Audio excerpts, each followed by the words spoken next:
Hello, fictional. Welcome to the crossover What Ifs. Today we are gonna see, what if Naruto was the avatar of the gods and got harem? Part 1. Huge shout out to NeonZangetsu for this story. If you end up liking this video, please consider subscribe, so without further ado, let's get into the video. Immortality is a funny thing, some might think it a gift from the gods themselves. Wouldn't it be wonderful to live forever? To never age. Never die. Would not one call that a blessing? Ha. More like a curse. For what else can this be? To watch your friends grow old while you yourself remain young. Letting them move on with their lives, start families of their own, grow old. To stand there helpless as they wither and die as you lay those flowers upon each their graves, knowing you were powerless to defeat time itself. The one enemy even I could not hope to defeat. But I digress. I'm sure you're wondering who I am. I have seen and done much in my time, and I'm not necessarily proud of it all. I have helped nations rise and fall. Civilizations have crumbled in less than an hour at my hand. Fought the war to end all wars. Witnessed the end of the shinobi. Traveled to distant lands. I have loved and I have lost, outliving each and every one of my wives and children, helpless to do anything but weep. My tales are many, and my exploits great. I have carved my name into the elemental nations as they were once known 100-fold, and still am unsatisfied. I am the last of the dying breed, doomed to reincarnate time and time again until I've fulfilled my purpose. I cannot age but I can die. If one wishes to know the pain of a spear through their heart or the painful end of decapitation, you need only ask me. My deaths are many, my lives, seemingly infinite. Now, as this century-old war rages in this land, once again, I feel compelled to act, if not for myself, then for the needs of others. I swear, I'm such a masochist, always throwing myself into the fire for others. What irony. Immortality is indeed a funny and fickle thing, ain't it, folks? Which is how I come to find myself here, in this distant place, in the oddest of situations. My name is Uzumaki Naruto, avatar of the gods. And this is my story. Wet. Naruto was not a fan of water in general. Oh, he drank the stuff, of course. Even swam whenever the whim struck him. But he did not, by any means, enjoy being doused from head to toe. Especially not this early in the morning. Certainly not when he'd elected to accompany two rambunctious children out here in pursuit of fish. It didn't help when one of said children didn't want his help. But their grandmother had been unusually adamant this morning. So here he was, the tribe's last remaining man, babysitting. Honestly, he was getting too old for this. He might be physically trapped at the age of 16, yet that didn't make it any less ridiculous. These people had taken him in, offered him food, and shelter. Starvation was one of the worst ways to off himself, not to mention furs when there were virtually none to be found. Perhaps that was why he stayed. He felt he owed these people. And by definition, their children. Including, much to their occasional consternation, as well as his own Sokka and Katara. A moment ago he'd been laughing when she'd accidentally doused her brother with water in an attempt to catch a fish. Then she had gone and gotten him wet. Now, Naruto was no stranger to the cold, but he was not enjoying the sensation. Not in the least. His sole satisfaction was that he'd managed to catch said fish before it could escape back into the seat. He made for quite a sight, his crystal blue eyes shadowed by sopping wet bangs, his lips quirked downward in a slight frown, gloved mitten clenching tight their hard-earned dinner. Katara. Sorry. Oh, you will be. Naruto grinned and shook himself like a wet dog, spattering her with droplets. Take this. Hey. His grin grew another inch.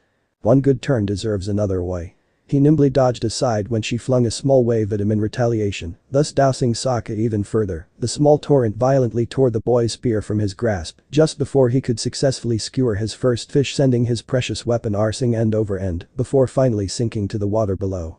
Within seconds it was gone, plummeting to the depths and out of sight. A small cry of surprise left his lips. That gobsmacked expression was simply too good to pass up. Both teens burst into laughter. Will the two of you please stop playing your little water games? They're not games, Sokka. Katara admonished. They're. Right, an ancient art indigenous to our tribe. Naruto began to tune their bickering out as the canoe drifted through the ice pack. Southern water tribe or not, the girl had a remarkable amount of spirit. Admirable. She would have made a fine shinobi, back in the elemental nations. The whole bending concept was entirely beyond him, but that didn't mean he was lacking in understanding. These people utilized their kai in the same way he wielded chakra. Bending wasn't all that uncommon, neither was it rare, either. He'd been utterly amazed by the sheer ingenuity of some benders when he'd first come here. Perhaps amazed hadn't been quite the right word. Dazzled, perhaps. His first visit since his arrival a century before had been to the Fire Nation. He'd marveled at their destructive art of the Inferno, reminding him so much of the Uchiha with their self-righteous arrogance. Then, the Earth Kingdom with their grand yet stoic simplicity and the reclusive yet light-haired air nomads, he'd spent many months creating new jutsu just by witnessing their uncanny manipulation of air currents. Finally, it was to the water tribe which he'd found himself drawn. The war had broken out shortly thereafter. He'd been in the process of evacuating civilians when the Fire Nation killed him. It had taken an entire armada and nearly 1,000 men to do the deed. He'd only been reborn about a handful of years ago in the same place he'd perished. Cold. Naked. Alone. Yup, reincarnation was a bitch and a half. And apparently he wasn't the only one trapped in this wretched cycle of rebirth. There was this supposed figure. The Avatar. A master of all four elements, may in tow preserve peace between the four nations. If so, then where the devil was he? Naruto had never met the man, but anyone doomed to be reborn over and over again had to be one hell of a cynic. He'd only died a handful of times, and each time had been more painful than the last. If the Avatar had gone through the same thing, then he might meet a man. Surely the man hadn't just been hiding out for the last century. No. Of course not. No one was that much of a coward. Not even him. Nevertheless, a certain degree of caution had to be exercised whenever utilizing his own abilities. Couldn't have everyone thinking he was the Avatar now, could he? Even waterwalking, as he was doing now, drew a fair amount of attention from those not acquainted with it. If he were to bust out his Dojutsu or any of the techniques he'd gained from absorbing the Jubi during in the war, he'd probably have half the nation trying to kiss his feet, or worse, if the Fire Nation found out. Not that all of them were bad, there was that Iroh fellow, but regardless, he wasn't exactly eager to be hunted down again. He might not be an Avatar of the elements, but he was certainly an Avatar of something else. Look out. The blonde jerked his head upwards, drawn from his reverie just in time to witness the inexplicable, for all intensive purposes, appeared to be an iceberg rising from the depths of the ocean in their path. And they were hurtling towards it.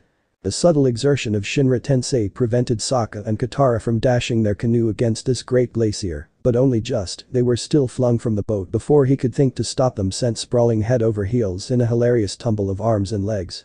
You kids okay? Katara mumbled something, Sokka's exclamation was a great deal less reserved. What's that? Naruto eyed it warily, this frozen sphere that stood before them. Was thought a kid in there? Unthinking, he chopped down.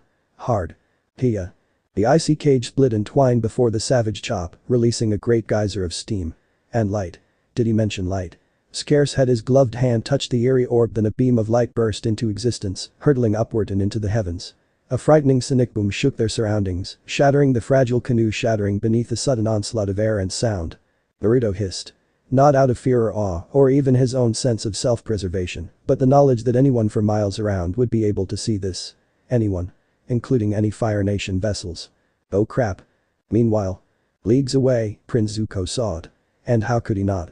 Rocketing into the heavens like an arrow loosed from a bow, the great pillar of light dominated his vision, demanding his awe, his attention. His everything. He could feel it calling out to him like a clarion call, the return of his honor merely a few miles to the north. A single thought dominated his mind, turning his scarred face intent with fury. It did not matter to him when it cut off abruptly, he already knew his heading. Knew what did await him there, not just the fight of his life, but the chance to finally, at long last, return home. At long last, I've found him. That which his father, grandfather, and even his great-grandfather had been unable to find. The Avatar.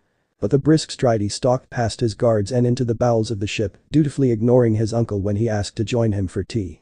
Zuko did not have time for tea. Not when his destiny awaited. Perhaps had he lingered he might have noticed Iroh's light smile in passing. Might have heard his words. But as it stood, Zuko did not listen. Instead, he stormed into the cabin and issued a fateful order that would forever reshape his life in ways he had yet to foresee. Unknowing of this, he still gave the order. Helmsman, head for the light. Naruto, what are you doing? Exclaimed Sokka as the blonde extricated his palm from what had, mere moments before, been a sphere of ice. No longer. The second that beam of light had gone up, the former shinobi had all but attacked the sphere, shredding it to pieces with his bare hands, until the light finally dissipated. Now that it had, he'd slowed his assault. Katara could see that his gloves were gone, burned away by the intensities of his strikes, reduced now to little more than rags wrapping his hands. Betting him out. The blonde shook his still numbed hands in a vain effort to warm them. Ain't that obvious, Ara? It looks like we've been beaten to the punch. Both boys turned their attention to the melted glacier, now aware of Katara cradling its occupant. Laying there amidst the ice and snow, his body still glowing ever so slightly, was a boy. But not just any boy. An airbender. The last airbender. Yes, that was the day everything changed. The day we uncovered the Avatar. I knew at once that this boy was him. The Avatar. And how could I not? I saw at a glance the endless power trapped within him. Just as I knew he was, most likely, the last of the airbenders. Many things became clear to me that day, chief amongst them that this avatar of the elements only retained the knowledge of his former lives in his avatar state. He was just a 12-year-old boy, trapped within an iceberg for nearly an entire century. He did not have all the answers, did not hold the knowledge I sought. All these years, for naught. But I knew. This avatar, this boy will do great things. To this day, I know not how. I simply knew. Nothing escapes these eyes. Why are you staring at me? This from Aang, the boy who, unbeknownst to everyone else, was the avatar. Naruto stubbornly stifled the urge to reveal that. Aang would so when he was ready. Or so he hoped. He was hesitant to pin his trust on an untested youth, but hadn't he been the same once? To assume Aang was a coward merely for safeguarding his secret would imply that Naruto too was one and the same, unwilling to risk death by exposing himself to the world with his godlike powers and prowess. But he did not hide his powers out of cowardice. It was wisdom that stayed his hand, wielding that much power, letting the world know what you were only made you that much more of a target. Perhaps Aang was of a similar mind. Perhaps not. In a way, they were almost alike. Regardless, it wasn't for Naruto to judge. Oh, nothing. Nevertheless, he allowed a small smile to creep up on his lips. It's just my first time meeting the avatar. His words were soft, spoken only for the two of them, and yet they still elicited the most startling reaction in the young airbender. For a brief moment, the young boy actually looked afraid. Said fear was just as swiftly replaced by sorrow, the resigned sort that suggested he'd known this was coming all along. Most curious, the avatar of the gods mused to himself. How did you? No. Naruto finished with the slightest of sighs. It wasn't that difficult. I've studied this nation's history. If that flash of power before didn't give you away, then the markings certainly did. Honestly, I'd expected you to be a little taller, though. Older, too. But then again, I guess cryogenically freezing yourself for 100 years is one hell of a way to ease out the wrinkles, no? He allowed his gaze to slip past the baffled boy toward his young wards, observing Sokka and Katara with their tribe. They'll probably figure it out sooner rather than later. So are you going to tell them, or should I? Aang faltered, momentarily uncertain of what to say. Just who was this strange youth, and why did he seem so familiar somehow? He hadn't said a word on the ride back to the tribe courtesy of Appa, and now suddenly it was as if the blonde could read his very thoughts. What was going on here? There's no rush. Ironically, Naruto felt his heart go out to the boy with these words. You can tell them when you're ready. For all his feigned cheer and supposed legendary status, Aang was little more than that.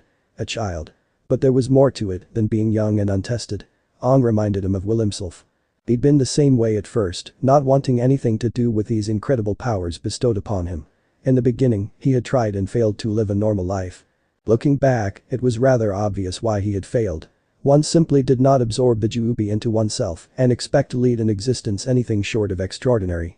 At first there had been worship, his comrades had respected him, women had practically fallen over another to have his children, and so on. For a terribly long time, he had been reluctant to assume his new role. He didn't want anything to do with these supposed fangirls or their ilk, he only had eyes for a certain Hyuga. Hinata. Her confession had never been far from his mind, but there hadn't been any time to discuss it, what with Akatsuki lurking about and then the war and Madara. By the time everything ended and the Juubi was harmlessly, or so he thought, made one with his soul, nearly a year had passed. More than enough time for him to think on her words. And when things finally settled down, finally able to call her out on it. The rest, well, as they say, is history. Time had flown by so swiftly afterward, now more than ever he wished he could go back and revisit those first few years, cherish them, before he realized anything was wrong. Before it became apparent that he wasn't changing. Wasn't aging. But he'd been so caught up in their relationship, and then the twins came along, and still he'd pushed it off, dismissing it as nothing. Lie after lie became increasingly apparent. He was simply aging well. It was his genes. Yes, that had to be it. Looking back, he'd been far too naive. Reluctant. That reluctance had nearly been the end of him. Everyone saw him as a god in human form at the time, a guardian meant to watch over the shinobi people for all time. Not as the Hokage, but something more. As an avatar. Of the gods. To this day, Naruto wasn't sure who had coined that eerie moniker, but for whatever reason it had stuck. So that was what he became, eventually trading his dream to become Hokage for this newfound role and status. And for a while, things were working out swimmingly. Sasuke had returned to the village as promised with Sakura and satisfied, and he had a budding family in Hinata. As Hokage, Tsunade was able to help him keep the peace, and awkward as he might be, he'd done a good job of keeping the other nations in line. So he wasn't aging. Big deal. A mere fly in the ointment. The simple henge kept anyone from realizing the truth, and it wasn't as though he'd been lying to anyone. With his newfound powers, he'd slowly begun to assume his new responsibilities. Peace was flourishing. The people were happy. And then, as suddenly as the peace had begun, everything went to hell. You're not exactly normal yourself. Naruto blinked, unexpectedly drawn from his pained reverie by Aang's words. He was momentarily amused to find the boy peering up at him with what was the word again. Compassion. Empathy. Whatever the case, Aang's attention was enough to momentarily banish the demons of his long and lengthy past. I'm sorry, did you say something? When next Naruto spoke, it was not the sorrowed shinobi of the elemental nations, but the stoic avatar of the gods. Granted, taking on the role, growing into it over time, learning to respect the need for secrecy, adopting the title even now, it was all just a way of distancing himself from the pain he still felt in the depths of his heart. Whereas Aang's outlook on life was probably a great deal cheerier than his own, in any case. Perhaps he should mirror that same levity. I said, the last airbender continued, you're not so different yourself. Oh? That got Naruto's attention. This boy was more than he appeared. Intrigued, he turned his sapphiric gaze toward the monk to be once more. And what makes you say that, Aang? Quashing the pain he felt within his heart, he forced a small smile back to his face and awaited the avatar's answer. Oh, what he wouldn't give for Kurama's voice in his head right about now. It's your eyes. The boy seemed to squirm beneath his gaze. They simuled, somehow. You'd be right. Naruto found himself biting back laughter for the first time since his last death. If I had to guess, I'd say they're 500, give or take a century or two. What? It's just a guess. The blonde shrugged. No need to freak out. Time sorta loses its meaning when you've lived as long as I have. Still, freezing yourself an interesting trick. I think I'll have to try that myself, someday. Well, I wouldn't recommend it. So you're really an airbender, eh? Naruto asked abruptly. Aang grinned, glad for the change in topic. Sure am. Can you show me? Aang chose that precise moment to sneeze. The subsequent expulsion of air sent him rocketing nearly 10 feet into the air. That little spectacle earned the attention of the entire tribe, not to mention a certain someone, before he descended with grace, landing almost effortlessly upon Appa's back, ending his little air trick with a graceful bow. As if to echo his partner's effort, the sky bison lowered a happy snort. Not bad, huh? Impressive. Naruto admitted, clapping as the bender clambered down from his mount. You've got a lot of skill for someone so young. Hey, thanks. But can you do this? Now it was Aang's turn to balk, because scarce had Naruto spoken than the last airbender found himself witness to the inexplicable. Naruto, in the time it had taken to finish that sentence, had levitated his body up off the ground and into the air. He was hovering. Without a glider. He simply hung there, suspended in midair. What's more, he didn't seem to be expending any visible effort at all. But it wasn't as though he were flying in actuality, Aang thought. If he could, then why would he? Wahahaha. Then, as if to shatter that very thought, the former Jinchuriki shed his fur coat and erupted upward, his body little more than a streak of blue and black colors, as he tore into the skies. What the heck? Sokka scrubbed at his eyes with both hands, as though the action could somehow wipe away what he was seeing. Is Naruto actually flying? Katara practically squealed in delight at the sight, her earlier reservation forgotten in the wake of this discovery. For indeed the blonde was doing just that, navigating the air using his own chakra to hoist him aloft, wrapping himself in it, and pushing down against the ground simultaneously. It was no means an easy feat, only one with a strong wind affinity could do such a thing, and even then, Naruto himself had spent nearly an entire decade mastering the technique. It was not, as a certain man might have said, a move for beginners.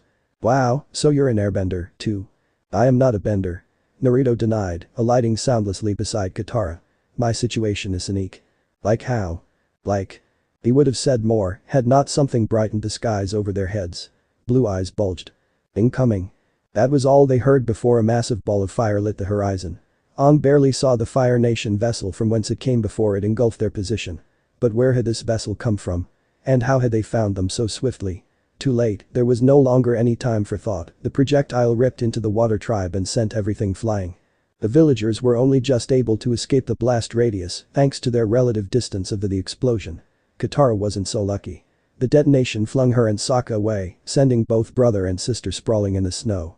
In that instant, Naruto shouted something from up above their heads, exactly what, the young avatar knew not. Only that the flames abruptly vanished, disintegrating into harmless steam as he looked on. Assholes. Naruto landed in a roaring snarl of fire, spitting curses not meant for the ears of young children. Some of those very words caused Katara to flush, but the sight of him stole any sentiment of laughter away. Black flames rippled off and around his body, and it seemed as though his eyes were bleeding. Impossible to tell. Whatever the case may be, she had only an instant to recognize any of this before unconsciousness took her before the blonde Uchiha on behind him, just in time for the ramp of the enemy vessel to lower. "Stay behind me," was the last thing she heard. 7 firebenders marched down the ramp in a phalanx, and at their head, a younger man, clearly their leader. "Where are you hiding him?" the prince demanded to know. Scowling, he grabbed hold of Katara's grandmother, shaking her cowl for emphasis. "He'd be about this age, master, of all elements. I know he's here." None dared speak. Faced with this refusal, Zuko became incensed. "If you don't reveal him, I'll burn this entire village to the ground." Aang was just about to open his mouth, ready to reveal himself for the sake of these people, when the Matarasu. The blonde muttered that word and the firebenders burned, their plated armor erupting in thick tongues of dark fury as she looked on. Of the 6 guards that had accompanied the prince, only one managed to evade the worst of the blaze besides him, rolling aside and out of harm's way. Naruto simply exhaled and that hapless fool ceased to exist, his body evaporating before a massive fireball all his own. "Wah, firebender. Why does everyone think that?" Naruto groaned, slapping a flaming palm to his forehead. "It's not like Io." He blinked, finally noticing the flames of his chakra creeping around him, the still smoldering bodies around the lot of them. "Whoops. Forgot about that. Chakra tends to get a little out of whack when I'm pissed off, you know. But I digress." The wave of the hand and the flames abated somewhat, forming a shimmering aura of black and crimson around his form. The noise that followed would be impossible to do justice to using simple onomatopoeic sound effects. It was not quite a voom, a simple vroom doesn't suffice either, but these are about the closest approximations. For Prince Zuko, the sound equated to one singular emotion. Fear. "Aang?" Naruto whispered. "How many people can Appa carry?" "About 10. The Avatar found himself replying. "It'll have to do. Try to get out of here, I'll buy you some time." "What are you whispering about?" Like an iron trap, Naruto's gaze locked onto the prince's own. The sheer intensity of his stare, the sudden ice in his expression, was enough to silence the entire tribe. Nothing moved. Nothing at all. And then he spoke, voice black as pitch, eyes cold as the coldest winter, a sharp contrast to the flames boiling around his body. "These people are precious to me." The words were little more than a dry hiss. If a knife could talk, this was what it would sound like. "Any attack on them is an attack on myself, and I don't take very kindly to being set upon by the likes of Fire Nation thugs like Yusuf." He pointed one long finger at the proud prince. "I suggest you get back on your boat and before you get yourself hurt, boy. Do you have any idea who you're speaking to?" Zuko's scarred eye twitched in anger and outrage. "I could ask you the same thing." Naruto's grin grew another inch, exposing deadly canine teeth. "But since you seem to think I'm a firebender, let's play a little game." He stepped forward, reached out towards the bulk of their vessel, and made a pulping motion with his right hand. "If I win, I get to peel your ship like a banana and set you adrift for a few days. You win, and I'll give you the Avatar. Tell me, my dear prince, are you at all familiar with the term Agni Kai?" "What?" Zuko spluttered. "How dare you suggest such a thing, you traitor?" Naruto snockered. "Ara, it seems I've struck an old wound. Wouldn't have anything to do with that mark now, would?" Zuko let loose an emotionally toiled scream and lunged, fists ablaze. "I'll kill you." "Oh, Aang!" Naruto roared, a heartbeat before the prince pounced upon him. And then he no longer had any time to worry about anyone other than himself. Fighting at full strength was one thing, but to actively restrain himself from using his full potential against such a lesser opponent soon proved far more difficult or not. Naruto laughed as Zuko's fist swung harmlessly over his head. Too wide. Not narrow enough.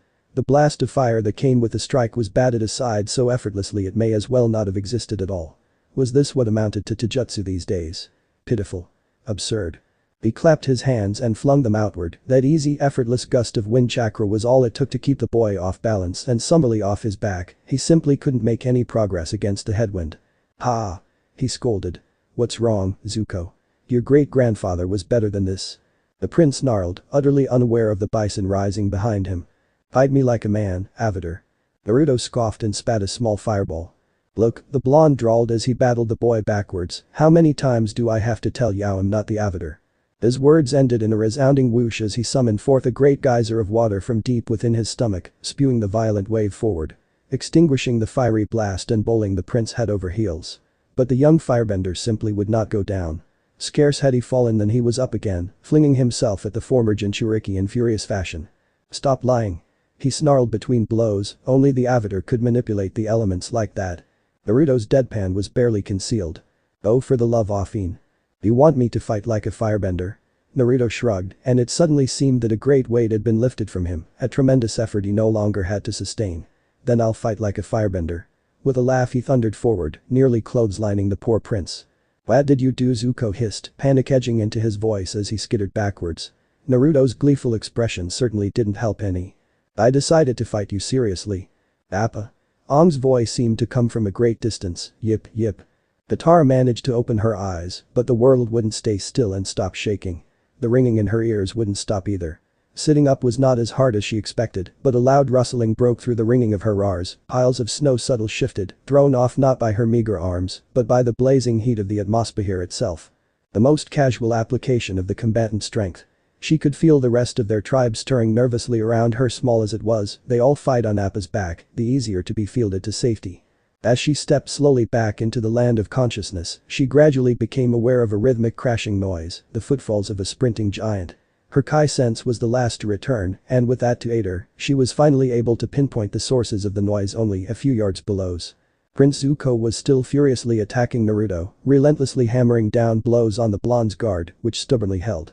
That in and of itself, the fusion of her friend's refined martial arts skill, the product of decades of dedicated training, and his own monstrous natural power, gave him an unbelievably quick, fluid and adaptable defense and, when he moved onto the attack, each strike was carefully calculated for maximum effect, almost impossible to follow, and devastating when it landed. It was like watching a river flow, not a single movement was wasted. And Zuko was overwhelmed. The younger boy didn't stand a chance. When he tried to retreat, the blonde cut him off. When he sought to strike and attack, Naruto simply absorbed all his blows, and while the occasional fist would slip through, he didn't seem to much care for the burns. Always Naruto was there, pressing the offensive with a single-minded ferocity bordering on downright primal instinct. Abruptly as their bout began, it was over. Zuko toppled backwards from a fireball to the chest, his armor shattering, stomach now badly burned. Naruto bounded after him, swiped him off his feet with a single hand, ready to deal the final blow. Zuko gazed back at him, golden eyes defiant, ready to accept whatever fate might be his. Finish it, Avatar. Before Katara could think to say anything, lest she try to stop him, the blonde struck down. Hard. Not with his fist, but with his head, the final blow not dealing death, yet rendering the prince insensate all the same. He rose stiffly after that, Naruto did, extracting what looked like a small brush and ink from his coat pocket. He promptly set to work on Zuko's face seconds thereafter, his fine brush strokes growing maddened and erratic as he hastened to complete his work before the proud prince stirred. Whatever he was writing, Katara couldn't see it, but it seemed to be sending Sokka into a fit of hysterical laughter. Then, incredibly, Naruto spoke. Not to Zuko, but to the ship itself. Or perhaps he spoke to the portly figure sitting upon its bow. Iroh. He shouted. I let your nephew live this time. Tell him he needs to be stronger to face me. Speaking of which, you may want to hang on. With that, he pointed hand toward the ship. Then did something inexplicable. In the blink of an eye, without any discernible motion on his part, he destroyed the vessel's engines, warped its hull, and bodily wrenched the ice cutter onto land with a not-so-subtle application of Shinra Tensei. Another leap sent the blonde soaring into the air and onto Appa's saddle. When asked if he was alright, the whiskered warrior merely grunted. I've had enough excitement for one day. At first, I couldn't believe it. Even now, the thought still leaves me reeling, sometimes. All the airbenders. Gone. He lamented. Put the sword. Burned at the torch. You get the picture. At Aang's behest we'd gone to visit the Southern Air Temple, expecting to find what, exactly? I didn't much seem the point at the time, but who was I to deny his request? We'd already escaped from the Fire Nation, drawing them away from Katara's family and tribe at the risk of our own skins. Somehow along the way, Katara developed a desire to travel to the North Pole and master waterbending alongside Aang. And of course, Sokka decided to come as well. I was just along for the ride. Who was I to say where they could and could not go? In Aang's shoes, wouldn't I do the same? Would I not jump at the chance to see if all my old friends were still alive? So away we went, their expectations high. Mine remained low. What we found there was Onlirin. Old bones, battered armor, shredded garments and shattered skulls. Aang nearly lost himself. And who could blame him? My own rage for the Fire Nation grew tenfold that day. But what could I do? Even I can't bring back someone who's been dead for more than a century. I'd just be breathing life back into Gyatso's bones. Without his flesh and organs, he wouldn't last more than a few seconds at the most, and that's being generous. It broke my heart to tell Aang this, that despite all my power, the monks were simply too far gone. I'll never forget that look of heartbreak on his face. Some avatar of the gods I am. Still, my heart goes out to these kids. Katara said that we're Aang's family now. Oddly enough, I find myself agreeing with her. And by the gods, if anyone tries to lay a hand on my family, I will break them. A simple task, considering we only had Zuzu to worry about at the time. Fee. That little flame was no threat to myself or Aang. Truly, I had no fears when we arrived on the Isle of Kyoshi. Indeed, one could even say I had become complacent. It never once occurred to me that someone else might join in the hunt for us. Suu. Naruto stubbornly resisted the urge to open his eyes, refusing to turn his head and peer over a shoulder as Aang popped up behind him. Thank the gods Appa could fly himself. Instead of giving in to his own curiosity, he forced his mind to focus on the task at hand. Not now, Aang. He chided. I'm trying to concentrate. He was sitting in a meditative position and concentrating on his outstretched right hand. After a few seconds what looked like blue Kaido Aang began to swirl around his palm. It began to compress in upon itself as more and more began form and swirl. Soon enough, floating a few inches above his palm was a blue spinning orb. He saw Naruto's eyes focus on the orb and it began to spin even faster and form 4 white blades spinning with the orb. As he watched the orb spin, the LastAirbender could have sworn he heard a low thrumming, like something was trying to cut the air itself. What in the world is that? The orb continued to spin, growing larger and larger, encompassing his entire palm until Naruto let out a sigh and relaxed, letting the orb disappear. Good, he said to himself. I've STLLL got it. It was then that he became aware of everyone's attention. Katara had paused and stitching Sokka's pants to gawp at him, her mouth forming a small, round O of disbelief. Sokka looked as though he'd been preparing another one of his infamous jokes, but the sight of the mini Rasen shuriken seemed to have stolen those words away. Finally, he looked at Aang, apparently confused by the boy's bowed head and lack of reaction. Is something the matter? That was so cool. The sheer force of boy's exultation nearly knocked the shinobi off the bison. Thankfully he managed to right himself and levitate at the last instant. In matter of moments he rejoined them, alighting effortlessly upon the saddle once more, though looking no less pleased for the effort. Boy. He cried. Are you trying to knock me off Appa or something? You've got to show me how to do that. Aang would not be dissuaded so easily. Naruto's expression turned somber. I can't. He replied. And even if I could, I still wouldn't teach you. Oh, but why not? This attack is meant to be used as a last resort and nothing more. The blonde countered, eyes hidden beneath his roughened bangs. If I were to unleash it on someone, say a firebender for example, it would damage them so badly they'd never be able to bend again. That is a fate I would wish on no man or woman, no matter how vile. He cracked an uneasy grin, then, a vain attempt to lighten the mood. Hey, why the long faces, guys? I may be a monster, but at least I'm on your side, you know. A somber silence followed those words broken only by the wind in their hair or Aang's lack thereof and the passing of the clouds over and under their heads. Finally, someone decided to break it. You're not a monster, Naruto. Naruto looked up, startled to find Katara's hand on his own. Look Katara, I appreciate the sentiment, but let's be honest here. I killed those firebenders back there, only sparing the prince on a whim. Hell, I enjoyed the killing. Do you hear me? It felt good. If that doesn't make me a monster then I don't know what. You're not, she repeated firmly, a monster. What's wrong with you? Naruto's lips parted in reply, but her other hand clamped over his mouth before he could speak. Why would you even think such a thing after all you've said and done for us? Why, Aang is still alive, because of you. Our tribe wasn't destroyed by the Fire Nation because of you. Sokka and I are still standing here. Because of you. If protecting those you care for makes you a monster, then I'm one too. Something in those teary blue eyes of hers struck and forestalled him, preventing any argument on his part from pressing the issue any further. With that, Naruto relented. Alright. He sighed, pushing a hand across her head. By the gods, girl, don't start bawling on me now.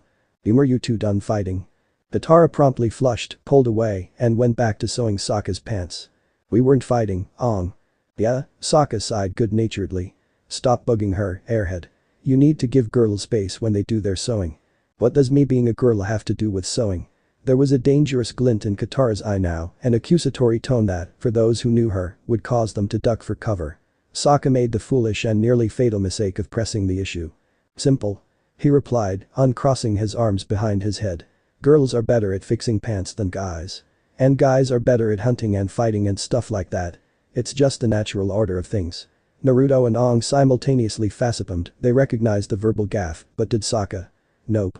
The young warrior of the water tribe realized his mistake far too late. All done with your pants. His sister held up the half-stitched article of clothing and flung it in his face. And look what a great job I did. Wait. I was just kidding. I can't wear these. Katara, please. Relax Sokka, where we're going you won't need any pants. We're here. Elephant koi. Naruto watched with bemusement as his fellow avatar rode the giant fish. It wasn't until something started to eat those massive koi that he began to worry. What if something happened to him? He wasn't exactly keen on saving the world by himself, and if Aang died he wouldn't reincarnate for quite some time.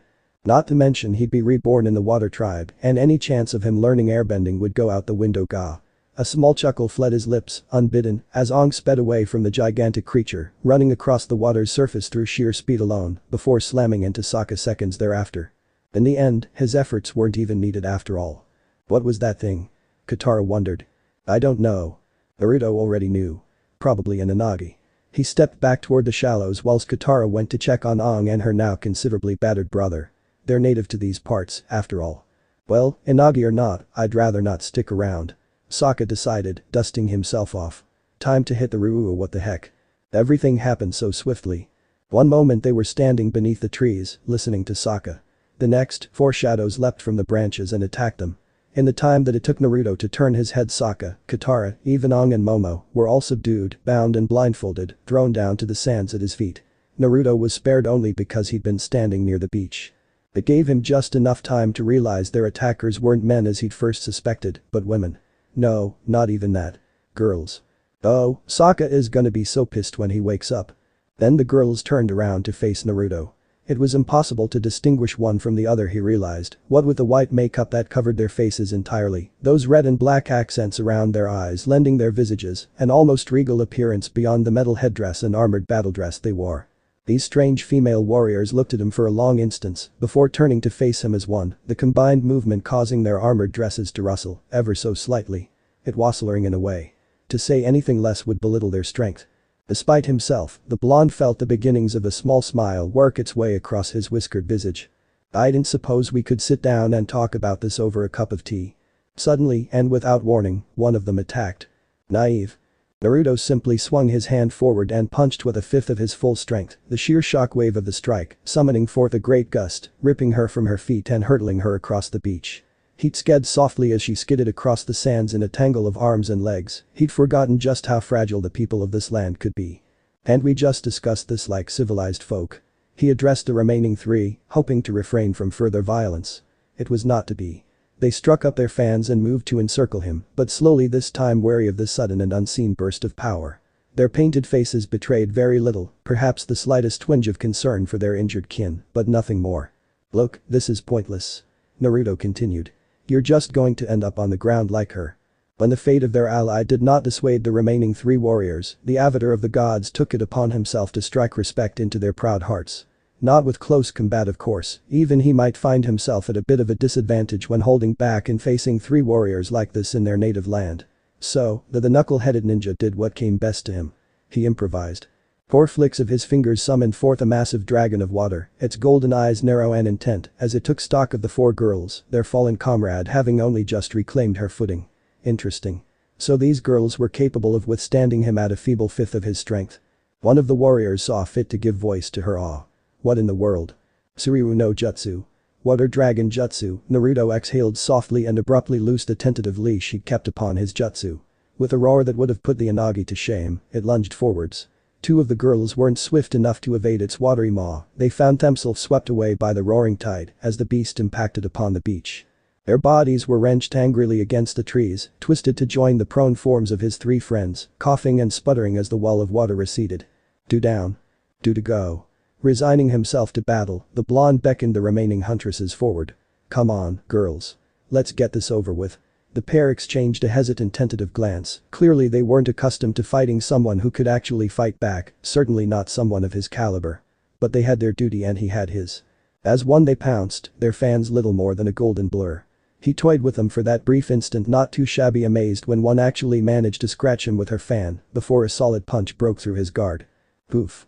Both girls balked as their opponent exploded into smoke, leaving a harmless log in his wake. What manner of sorcery was this? Where was he? Where had he gone? Suki, where did he? I don't know, Caillou beneath you. Her words ended in a frightened cry as a pair of hands burst through the sand, latching onto her friend's ankles. Before either of them could hope to react, their owner yanked down. Hard. Caillou loosed a startled cry, her eyes scrunching shut as she prepared to be buried up to her neck. Those same eyes flew open, startled to find that while she had indeed been buried beneath the sands, it was only to her neck. It was a rather surreal experience, being unable to move anything above her neck, forced to look up at her leader. Caillou. I'm alright, the girl tried to shrug, but failed, I think. Breathe down. Of course she's alright. A familiar voice chided. Contrary to popular belief, I'm not trying to harm you. Her companion whirled around as Naruto emerged from the earth beside them, covered in sand. Without so much as a glance in Tsuki's direction, he began to stride back toward his bound friends. He didn't have even a scratch on him, if anything, he looked amused by their efforts. Wait. Naruto stopped in his tracks, his face slowly appearing over his shoulder as he curiously regarded his once fallen opponent. A look of irritation crossed his single eye as it regarded the recovering warrior behind him, her painted face narrow in a rictus of confusion.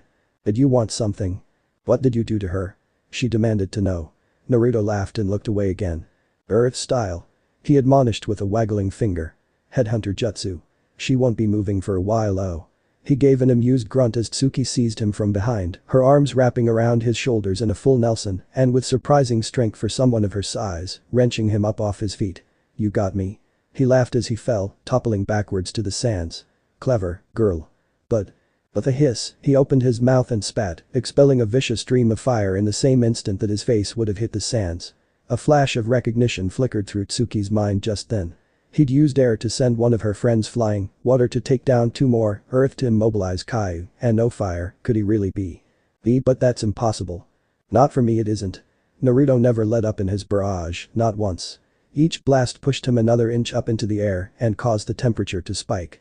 This sudden expulsion of heat forced the Kaioshin warrior to loosen her hold upon the shinobi or be burned, allowing him to wrench himself free and let loose a bone-jarring strike of his own design. Tsuki lost all semblance of breath as an armored shin crunched into her equally armored stomach and the later yielded. The blow wasn't crippling, but it did send her staggering away and give him time to rise. Time he gladly took.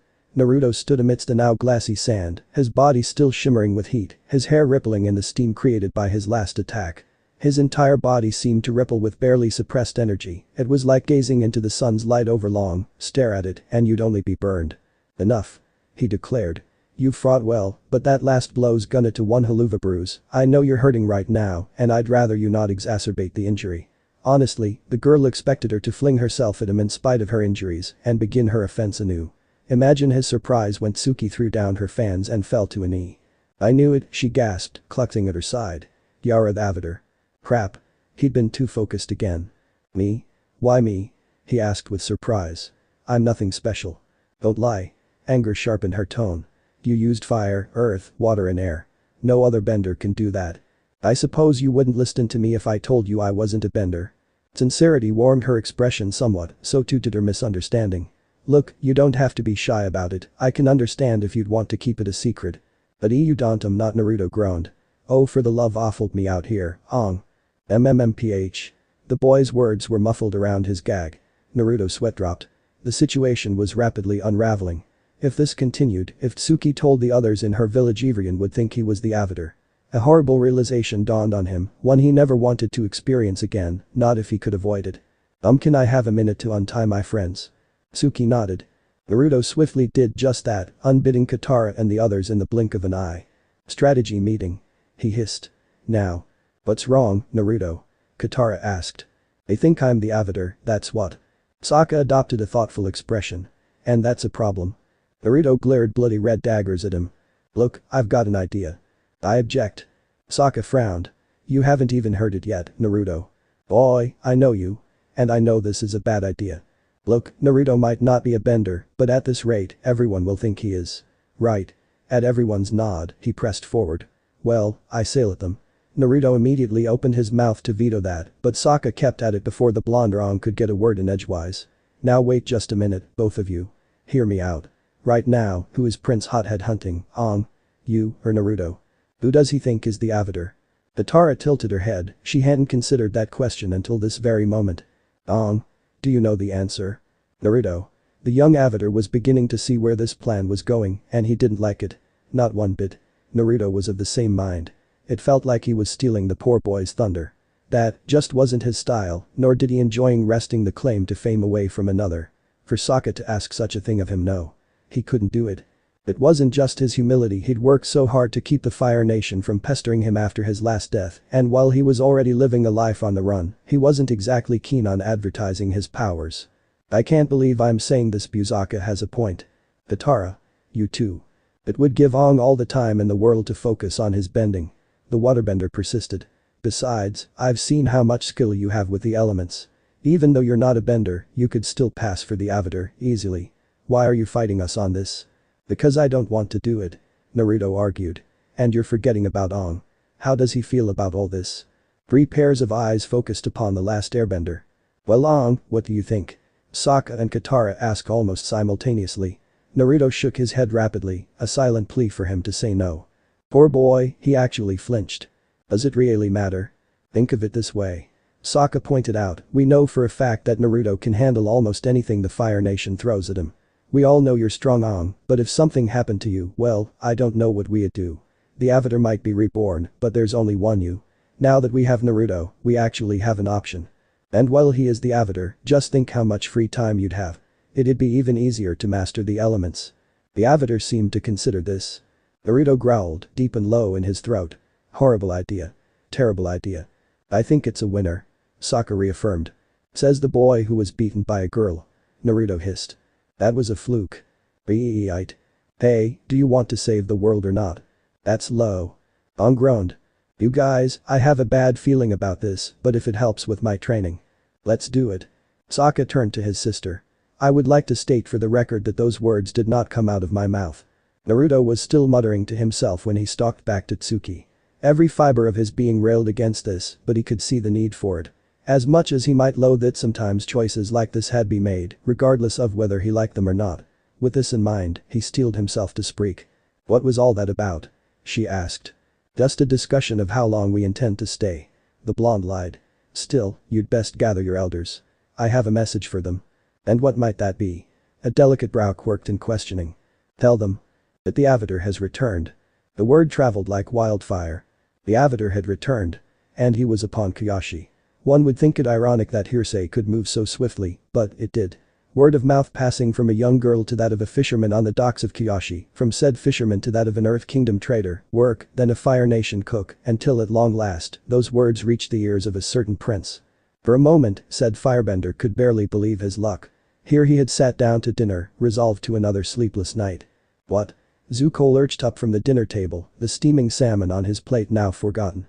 The Avatar is on Kyoshi Island. Foolish words, spoken in anger and haste. Helmsman, change course at once. Unbeknownst to him, another became aware of that location as well. 1 week later. Naruto grunted as he parried his opponent's blow, using the same leverage against her to negate the force of her throw. She struggled back, trying to use his own strength against him, but his stance proved simply too solid for her to breach. Likewise, she proved too fluid to grasp without serious effort on his part, effort he wasn't willing to expend just yet. They stood there, a long moment, staring one another down, refusing to yield, to give ground, to back down, to yield. Finally, at an unseen command, they broke apart. Your stance is getting better, the ex-shinobi found himself commending. Tsuki. I wish you'd stop holding back. She sighed, straightening and closing her fan. Hey, if I did that, it wouldn't be any fun. Was it just his imagination, or was that a flush beneath the faccipient? He stood in a radically altered version of the Kyoshi battle dress, contoured to fit his male physique. Minus the white faccipient, of course. Tradition or not, he simply refused to go through that again. It had been hilarious to see Sokka wearing it yesterday. The poor boy didn't have any skill with a needle, and as such, had been forced to wear something similar to what his sparring partner wore. Before and unseen. Naruto, my Lord Avatar. Naruto looked up from his sparring session with Tsuki, momentarily discomfited by that title. Sokka's plan was working well, everyone thought he was the Avatar. Not Aang. It made sense from a certain point. While he drew attention, the young airbender could learn all the bending he required without the undue attention of being hunted by the Fire Nation. That didn't mean he had to like it though. Far from it, he loathed this idea. The idea of taking credit for someone else had never sat well with him, having actual power had done little to temper that distaste. Nearly a full week had passed since their arrival in Kyushu. Ironically, he had been the one to argue for their extended stay. He didn't know if it was Tsuki or the something else, he simply felt Rin here. But what was it? Tsuki was a nice girl after all, he supposed. She'd warmed to him considerably during the last 7 days, and although he remained loath to admit it, he did enjoy their spars, especially Stop. Stop, stop, stop. That way lay ruin. Shaking himself from those treacherous thoughts, Naruto rose, wiped the sweat from his brow, and turned to face the messenger standing in the door. Yes, what is it? Fire Nation troops have landed in Kaiashi. The blonde nearly facepalmed at the news. So much for this peace and quiet. Not Zuko again. Zuko? Suki asked as he slipped his armor on. He's just some pesky prince I beat in the South Pole. Naruto replied, donning his jacket. Don't worry about it. In the meantime, I need you to get on and the others, we may need to bug out if things get heated in any case. But. Suki, I won't endanger your island any longer than I already have. A small pang twisted at his heart as he said this. In the lone week that they'd spent here, he'd actually felt normal. To leave that behind and voyage out into the unknown again was strangely disheartening. It was selfish of me to make everyone stay here this long, I've put you all in danger because of that. What, you don't think I can handle a few Fire Nation troops? She challenged as he slipped on the last of his armor. No, I understand that you're a warrior but firebenders are way out of your league. So you just don't trust me, then? A pained note entered her tone, her painted face seemed strangely sad somehow.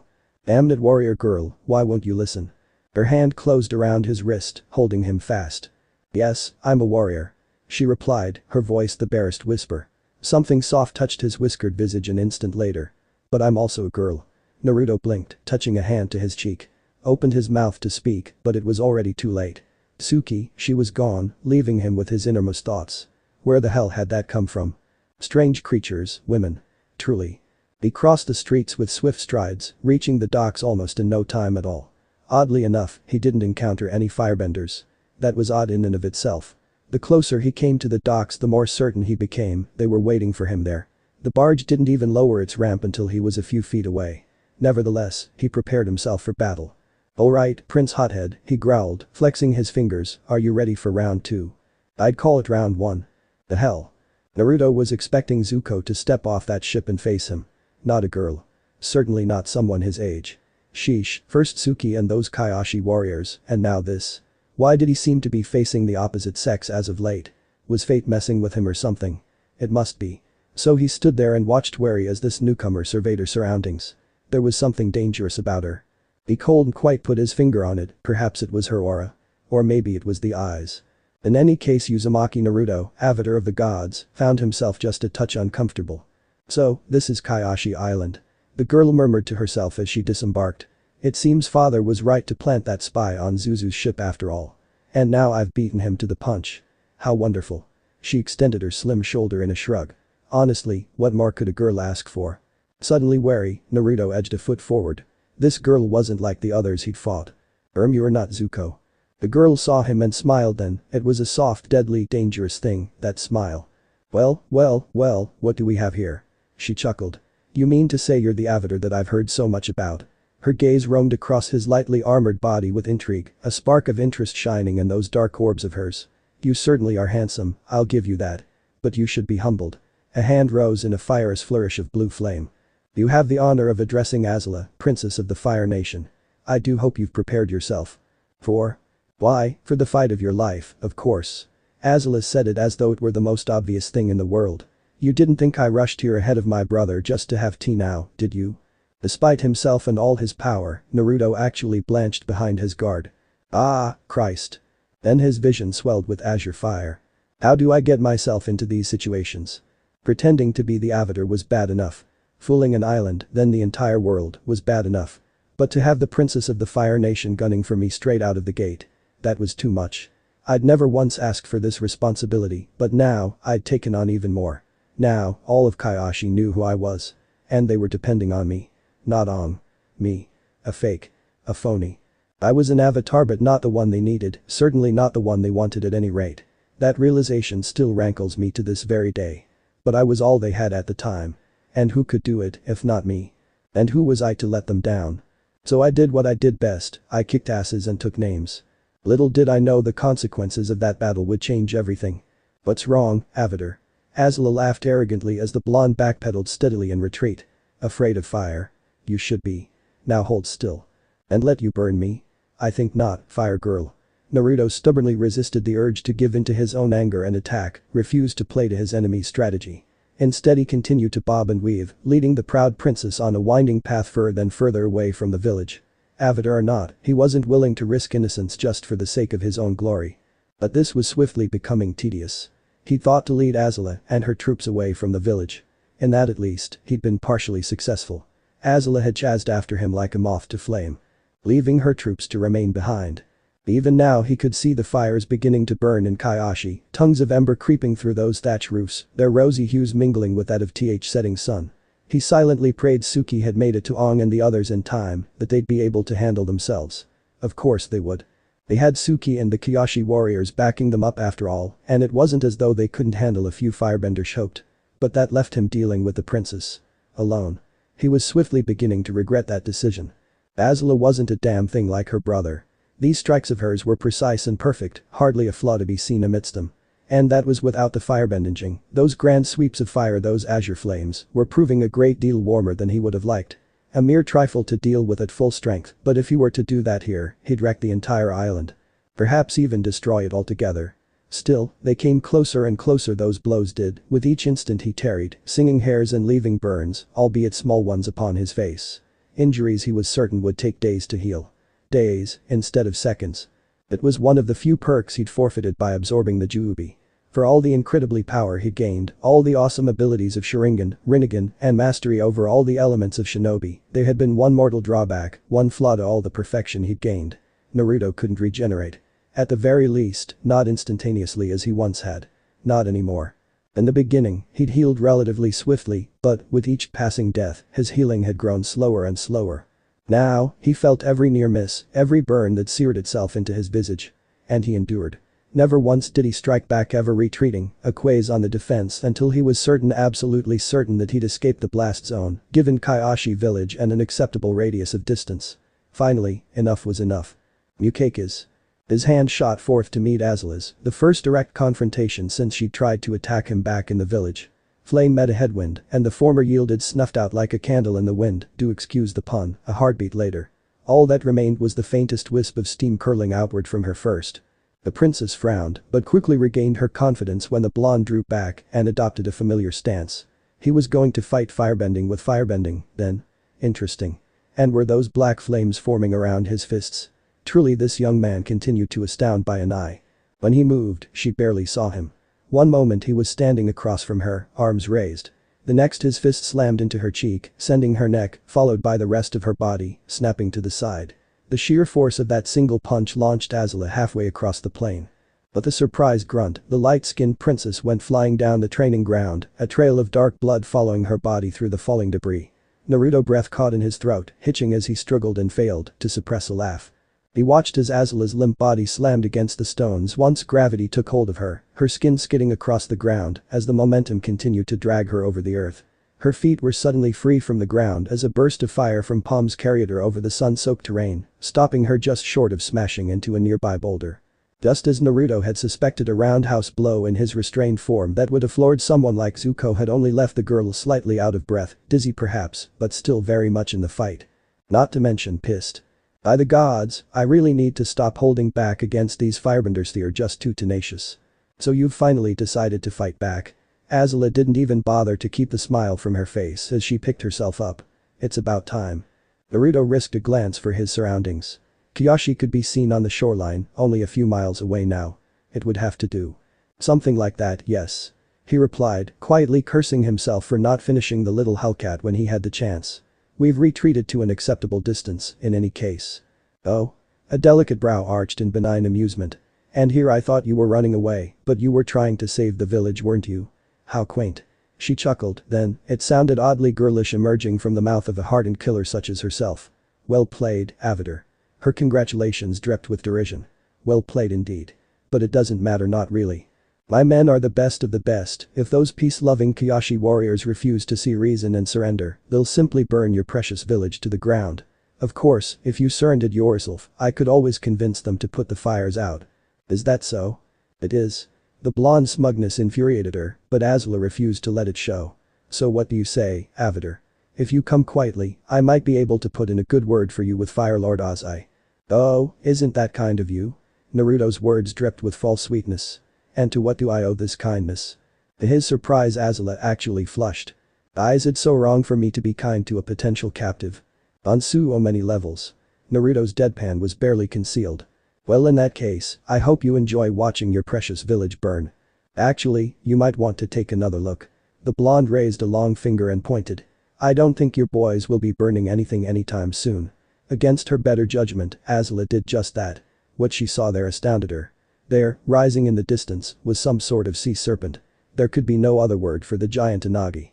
And then, to her dismay, it actually spewed water from its open maw, dousing the burning village within the blink of an eye. Its duty done, and the flames extinguished, the Unagi tossed back its head and loosed a final triumphant cry, before disappearing back into the ocean's depths. Had one gazed upon its head, they might have seen a certain airbender leap away mere moments before it returned to the abyss. But Azula did not see. She only saw that her plans had been thwarted, felt her tenuous grasp on the situation slipping away. "Yeah, but how?" she spluttered. "You know, that's the exact same look Zuko wore earlier." Naruto's grin grew another inch. "Thanks to Ong, now I'm free to fight you without anything holding me back. But before I kick your ass, I have one last question. Whatever did happen to old Prince Hothead? I was certain he'd be the one to find me first." "You mean my fool of a brother?" Azula scoffed, ignoring the flicker of shock that passed through the blonde's visage. "I'm not certain. When my spy reported you'd crippled his engines, I'd assumed he'd finally given up once and for all. In any case, your little delay gave me all the time I needed to get here beforehand. And if he does somehow find his way here, I'll simply comply with the Fire Lord's demands and lock him away. Barring that, I'll kill him myself. We've no use for that failure of a prince." At that thought, she frowned. "Why are you so concerned for him, anyway? Just idle curiosity, I suppose." Something in the Avatar's tone suggested otherwise, and Azula knew she'd struck a nerve. "You really are ruthless, ain't ya?" His words were cold. Deadly. "Willing to sacrifice anything in the name of duty, even your own brother. Once, that would have disgusted me. It probably still does. But I've got to admit, that's some frightful determination there. If you weren't my enemy, I'd respect you for it." Azula smiled tightly and tucked his stray hair back into place, the picture of perfection once more. "Why, thank you," she replied. "I must admit, you've done a fairly decent job of mucking up my plans thus far. It's not all that often I have to get my hands dirty." It felt strange to be complimented by her adversary. Many of her enemies were either too arrogant to admit their own flaws or simply too afraid of facing her wrath to loosen their tongues. That this Avatar had done so to be respected by her enemy, it made her curious. Just who was this young man? "I would very much like to know your name, Avatar." The words escaped her before she could take them back, her initial interest getting the better of her. For the first time since they'd met, the blonde actually looked to be at a loss for words, if only for a moment. "Naruto," he supplied at last. "Uzumaki Naruto. I'll be sure to remember it. Shall we continue, then?" Naruto resumed his stance once, but there was something off about it. His foot was too far forward and his arms were spread wide. Didn't he see he was full of openings? But if he was hoping to make her hesitate, he had another thing coming. Azula never backed down from any challenge. "We shall." Their fists met in small explosions of azure and onyx, colliding over and over again, black and blue fires rippling outward in every direction to scar the landscape, scalding neither. To her dismay, Azula actually found her flames being overwhelmed by those tongues of dark ether, the Avatar's mysterious black flames creeping impossibly forward to obliterate her own. She had an awful feeling something terrible would happen should this inferno find purchase on her skin. Unthinking, the Fire Princess lashed out again, intent upon incinerating him on the spot before those eerie embers could touch her. "Nope." Azula frowned as the blonde inhaled, and her flames simplified. Impossible. He'd sucked the oxygen out of her attack. Even as she realized this, the faux Avatar was in motion, flinging a hand forward, his palms closing around her wrist, locking down with enough force to shatter bone. Azula cried out and flung 2 fingers toward, a bolt of jagged lightning leaping from her fingertips.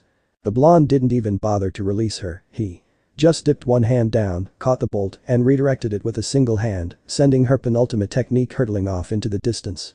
In that same instant, she opened her mouth and spat. Whoosh. It was with a small pang of regret that she spewed a curtain of flame right at his face and burned his head to ashes. The vice on her wrist slackened, and his body toppled away. Despite all she'd said, she'd hoped to avoid killing him. Such a shame. Now they'd have to search for him all over again. Poof. Naruto's body vanished in a plume of smoke, leaving only dust behind.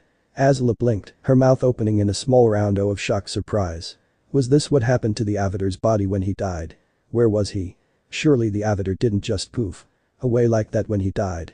What in the name of an eye? Dynamic entry. Came Naruto's ridiculous battle cry, and much like he did Might Guy had done to countless opponents in the past, he landed a perfect kick to Azula's face. She barely had enough time to register the blow before she was sent crashing into a boulder, quickly falling into a pile of crumbled limbs. Scarce had she fallen than he was upon her, fingers wrapping around her throat, slamming her body back into the boulder's spine with enough force to leave an azalea-sized indentation in the stone. "You ask me, am I afraid of fire?" The words were little more than a hiss as he held her there, leering down at her with eyes of angry, rippling violet. "No, little girl, you should be afraid. Of me." "What are you?" Naruto uttered 2 words then. 2 simple words, and yet they unleashed hell upon the princess. Shinra Tensei. The island of Kyoshi erupted. Mud was the lifeblood of Mother Earth, rippling and roiling around their feet, gushing forth from the massive wound Naruto had carved into her flesh.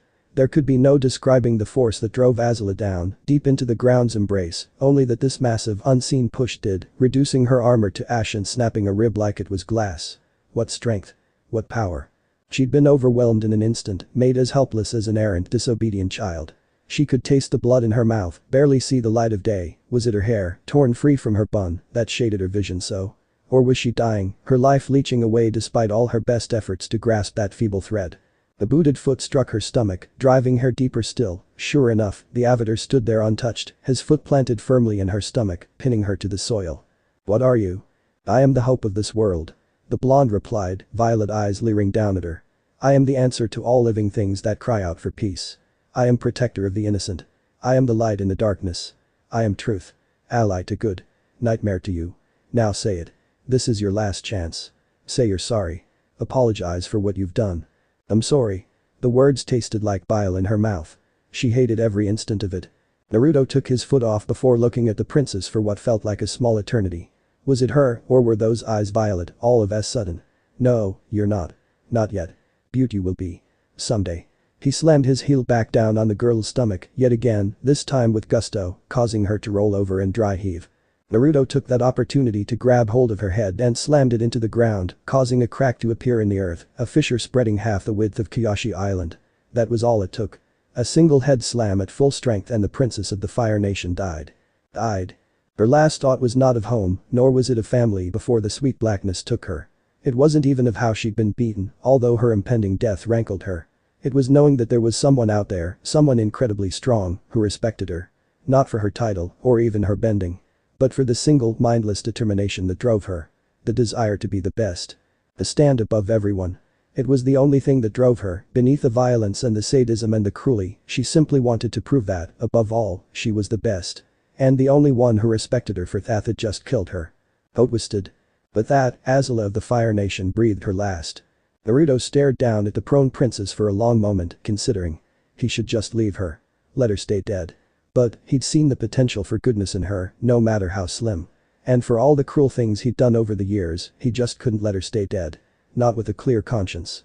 Then, his mind made up, he opened his eyes, Rinnegan flaring.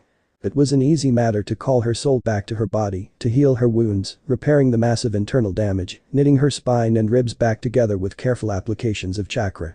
Being an avatar of the gods had its privileges, after all. His regenerations might be all but hampered, yet he could now tend and mend injuries that would have made even Sakura and Tsunade balk. Oh, the bitter irony of it all. Finally, when he was certain his revived patient would live to see a second sunrise, he ceased his ministrations. Slinging over his shoulder, he activated the Horatian seal he'd planted on Katatra and hopped back into existence in Kyoshi village. It was a little disorienting using his father's jutsu again after all these years, but it saved him precious time and stamina. It also landed him right in the middle of a fierce fight between Aang, Katara, Sokka, the Kyoshi warriors, and the remaining firebenders. Chaos wouldn't even begin to describe what was happening here.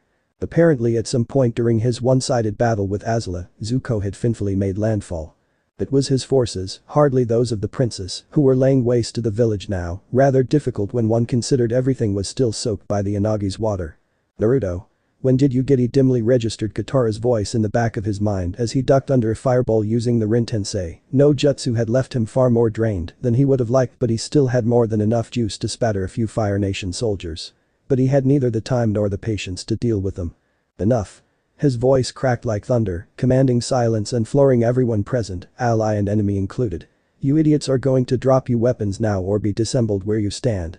I have had enough of this shit for one day." With the chaos of battle momentarily abated, both sides were able to get a good look at one another. Including that of a certain prince. Zuko started sputtering the moment he laid eyes on him. You. The. Naruto stepped forward, grabbed the scarred youth by the scruff of the neck and headbutted the poor prince with enough force to knock him a state similar to that of his sister. Sweet dreams, hothead. With his enemy finally silenced, the blonde grunted and glared at the assembled firebenders.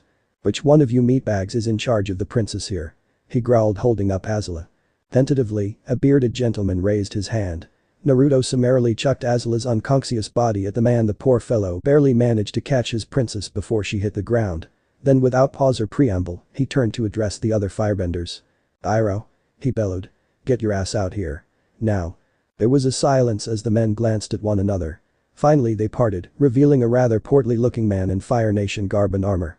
Despite this own ire, Naruto nearly guffawed. The years had indeed been kind to the general. He was a great deal heavier than Naruto remembered, not to mention older, but still very much in good health. Yes, time had been exceptionally kind indeed. You don't have to shout, Naruto. He sighed, brushing at his sleeve. Who the heck is that? Sokka wondered. Aang shrugged. Beats me. The Tara had more practical matters on her mind, such as the situation unfolding before her very eyes. Naruto was giving orders to firebenders. And they were obeying him. But how? Why? She wasn't entirely certain how she felt about that. Naruto had struck her as many things during his time in the South Pole, a friend, guardian, perhaps even something more than both of those. But never, in her wildest dreams, had she imagined him to have ties with the Fire Nation. Not a once. I see you've taken good care of my niece and nephew. The old general mused, taking in Zuko and Azula's sorry state. Don't get your beard in a bunch. The godly Avatar shook his head. I just roughed them up a bit, they're only alive because of our friendship. Which reminds me, you'd better get going. He turned his head to indicate the opposite fleet of ships, still in disarray with defeat of their commander. But it wouldn't last, and they both knew it. Your precious little niece here intended to capture the two of you, or worse, I'd suggest you beat it skedaddle before you have half the nation on your backs. Oh, and you might want to check your crew for a spy as well. My, that is interesting. Iroh stroked at his beard. I had no idea my brother had planted someone on board our ship, let alone sent Azula after us. Nah, she took the initiative on her own. Naruto replied. Gave me a bit of a fight too. If you hadn't shown me that technique of yours, she might have done more than singe a few hairs. Ha! The dragon of the west laughed at that, deep and loud from his belly. It was not the laugh of a cruel Fire Nation general, Katara mused. This man actually seemed kind. We'll have to discuss your exploits over tea sometime.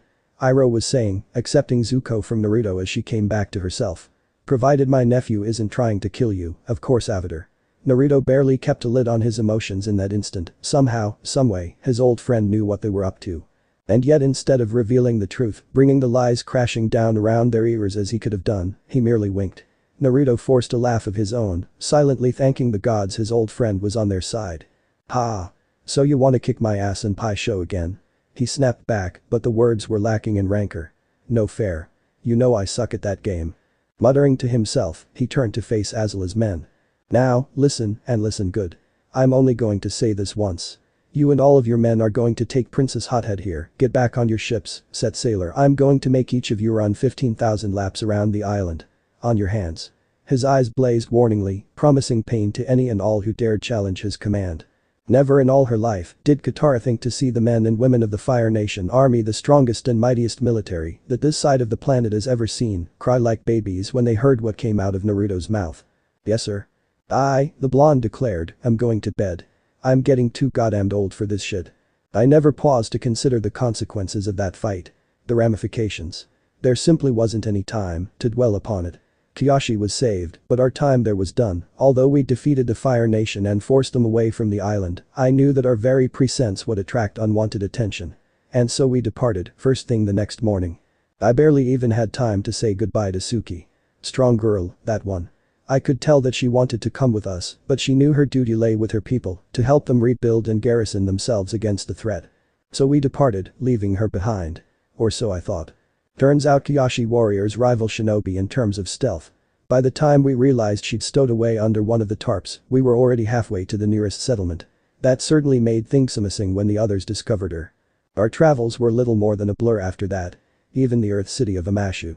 Now that was an interesting experience. I've never met someone craftier. This Bumi fellow has strategies put Shikamaru to shame in every sense of the word. The old king saw right through our little ruse. He knew Aang was the avatar of the elements, while I was not. In a way, I was almost grateful for it, someone other than the four of us now knew the truth. But damn was he crazy. To think that someone so old could be so off their rocker. But it wasn't until we happened upon an occupied Earth Kingdom village that things became interesting again. Were it not for a young earthbender named Haru, I wouldn't have had the chance to indulgence in what I'd still consider the ultimate prank of all time. My temper wouldn't have proved beneficial to our cause. Fire is difficult to control, eh? His words were little more than a hiss, fingers tightening inexorably around the man's throat. Funny you should mention that. You know what is even harder to control? My temper. And right now, you're making me very angry, old man. Sapphire eyes flashed dangerously, promising pain. You wouldn't like me when I'm angry. The fool had made the massive mistake of extorting a harmless woman and her son, Haru, for more tax money in his presents, subtly reasoning to accidentally lose control of his bending and down their store, much to everyone's dismay. Needless to say, Naruto hadn't taken very kindly to that. "You, how dare you do this to me," the firebender grunted. "Do you know who I am?" "No, and I don't much care," Naruto replied, drawing back his fist, a subtle swirl of flame circling in his own fist. "Now, would you kindly get the hell out?" Snarling, he flung the firebender backwards and out of the shop and spat, enveloping him in flame.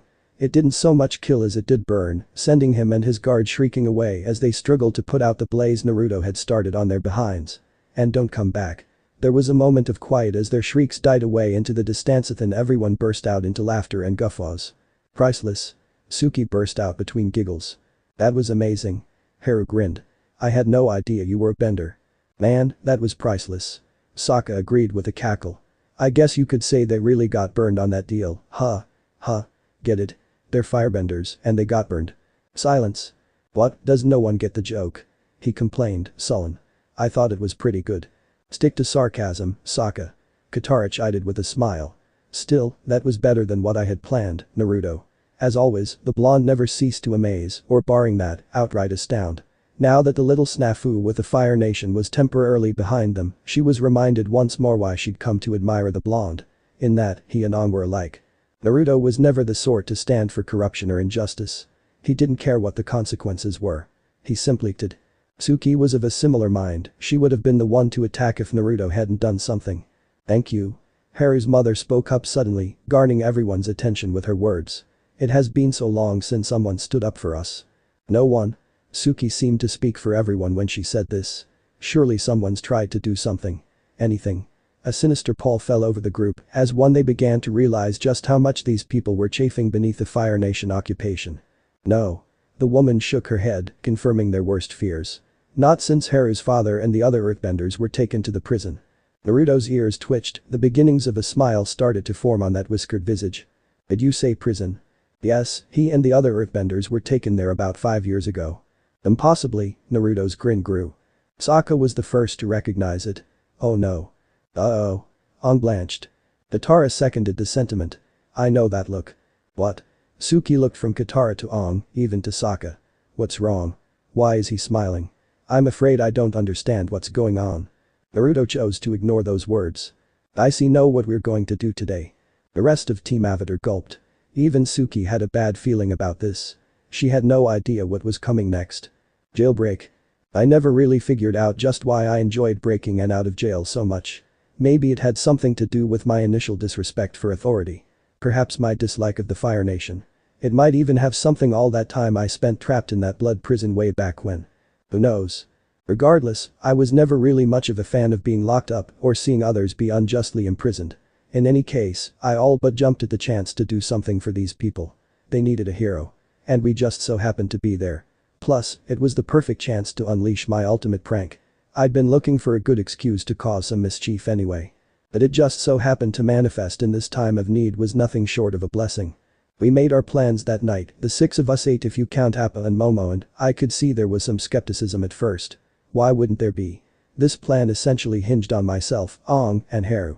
Were it to fall, we'd be down 2 avatars and an earthbender. Not exactly the most pleasing outcome. But I was confident in my plan and in my friends. What could possibly go wrong? "So here's the plan to invade the prison and kick some Fire Nation ass," Naruto began sometime later. "I'm only going to explain this once, so listen, and listen well."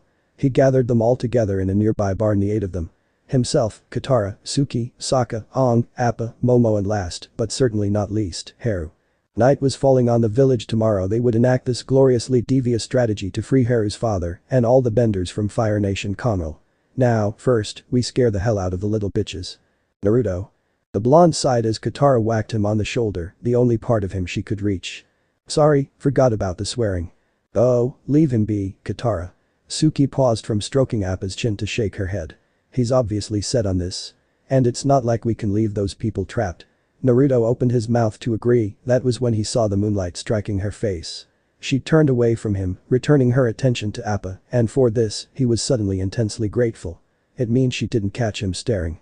Sherry did look different without her Kaioshin warrior makeup. Like a normal girl, even. Although she'd yet to change out of her armor, he could still see that she was a true beauty and would only grow with age. Unbidden, the memory of her kiss came roaring back, filling his face with fire. Down, boy. Is there something on my face? The young warrior became aware of his attention and touched a hand to her cheek. Naruto nearly swooned before getting himself back under control. Just barely. He'd gone without the fairer sex for so long he'd almost forgotten what it was like. And was it just him, or did he feel a touch of killer intent from Katara? No, he shook his head rapidly, dismissing Suki's words. It's nothing. Oh. She seemed slightly crestfallen at that. I see. I agree. Aang nodded, utterly oblivious to the scene or the tension. Sounds fun, right? Haru blinked. Fun? Don't listen to him. Sokka cried. This is not fun. This is the opposite of fun. Why aren't you listening, Aang? But I think it's fun. Darn it, Naruto, you've doomed us all. In that instant, the shinobi shook off his sorrow and grinned. That smile could have put a certain spirit to shame. No, I've doomed the enemy. Suki gulped. Naruto. You're seriously starting to scare me right now.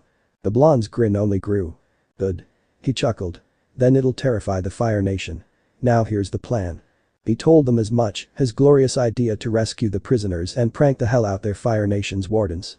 There was a silence then, more than a few jaws hung agape at what the blonde had just told them. If he hadn't been the avatar of the gods, such a thing wouldn't have been feasible. Even now, his strange suggestion strained the limits of their credulity. Suki and Haru remained particularly baffled. Granted, they had not known the shinobi all that long, but this was ridiculous. You, sir, are a mad genius. Katara shook her head in disbelief, further inflaming their confusion. Disguising ourselves as Fire Nation. I'm surprised Sokka didn't think of that. Hey, I can't come up with all the plans. The warrior replied, begrudgingly recognizing the simple brilliance of Naruto's scheme. Guess I'm not the only tactician here. Aren't I? Naruto grinned, slapping his foster brother on the back. Honestly though, I think that title of mad genius should be reserved for Bumi. Aang burst into hysterics at that one. But how are you going to get on board without alerting them? I already told you, I'm not. Naruto's grin grew. Azula is. His gaze slid to Haru. She'll be escorting an treasonous earthbender. Now it was Haru's turn to object. I haven't known you all that long, but this doesn't make any sense. How are we going to get the princess of the Fire Nation by the earth? Before he could finish, the blonde snorted and slapped both hands together, summoning up a massive plume of smoke, hence the exclamation. A series of hacking coughs arose from the barn, and when the plume dissipated, Team Avatar found themselves treated to an inexplicable sight. Naruto was gone. Princess Azula stood in his place. Hello, cretins. She sneered. Miss me? What in the? Their reaction time was nothing short of spectacular. Azula instantly found herself ensorcelled within a wall of earth and ice, with Sokka's boomerang and Suki's fan at her throat. Aang was the only one who held back, although whether it was out of hesitation or his own reluctance to kill, remained to be seen. What have you done with Naruto? Katara demanded to know. Where is he? What did you do to him? Where did you take him? Oh, places. The princess's smile never faltered in the face of the waterbender's fury, those eerie golden orbs drifting slightly shut. Things. You know. That sort of thing. Answer me. Why, he's right here of course. When next they opened, those eyes were a startling shade of blue. Naruto's voice issuing forth from Azula's mouth a moment later. It's only me. Sorry about that, I couldn't resist pulling your legs. I just look like her, don't I?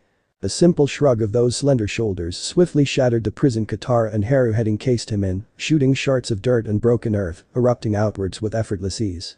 By the time the dust had cleared, Naruto was with them once more. Wow. Aang blinked. Wish I could do that. Katara wasn't so easy to convince. Wait a second. How do we know you're the real Naruto? The long-suffering sigh left his lips. Alright then. Only I could know this. The waterbender stiffened. He wouldn't dare. Katara, when you were only 6 years old you once told me you wanted to marry someone. That someone was Naruto's mouth was quickly covered by a deeply flushing Katara. You promised not to talk about that, Naruto. She hissed out. Turning her head slightly she found Nai, but everyone staring back at her with confused expressions. Her flush grew even redder. Thankfully, Naruto chose that moment to break the silence. Oh and Sokka, you wet the bed until you were 10. Do you believe me now? The hysteria that followed as well as the grateful giggle from Katara was utterly priceless. Eru actually snickered. You did what? Not cool, man. Sayaka whined. Not cool. Naruto. Suki gawped, stepping forward. I'm afraid I don't understand. How did you turn into that girl? Yes. Haru agreed. Could you please explain, Sir Avatar? The blonde merely laughed and changed back into Azula again. Henge. The now transformed Naruto smiled softly as he observed a manicured hand. It was eerie, Suki thought. By the gods themselves, he even sounded like that crazy girl. It's a fascinating ability, to tell the truth, useful, too. I've had centuries to master its greatest intricacies. I can stay like this for at least a week if I don't use any of my major techniques. Used to be I could only transform into someone I knew, but now I can become almost anyone. Of course I did think about becoming the royal flaming asshole himself, Firelord Ozai anyone. But where's the fun in that, I say? Suki frowned. You think this is fun? Of course I do. Naruto grinned, popping back into his normal body. It's been ages since I've pranked the Fire Nation. What better way to do it than with their own princess? I got a good look at her mannerisms when Wefted, with a bit of practice, I'm certain I can fool them. From there, it's just a matter of pranking the hell out of the warden and his men, not to mention inspiring the earthbenders to rise up and fight their oppressor as true warriors should. It'll be cake. It still doesn't change the fact that you're taking an awful risk. She pressed. You're one of our strongest fighters, remember? If we lose you, then we risk losing the war itself. She didn't see Aang bristle in the corner of her eye. For a moment Naruto thought the boy was going to reveal his status, a curt glare from Katara caused him to swiftly shut his mouth. Suki, don't worry. He tried to brush off her concern gingerly as he could. I'll be careful. Like you were careful against Azula. Came the retort. Naruto, she burned you. Her words caused him to cringe, he was well aware of the still healing scar lining his neck. He'd gained it when deflecting Azula's bolt of lightning, it had actually managed to char him a little before he'd grabbed and redirected it.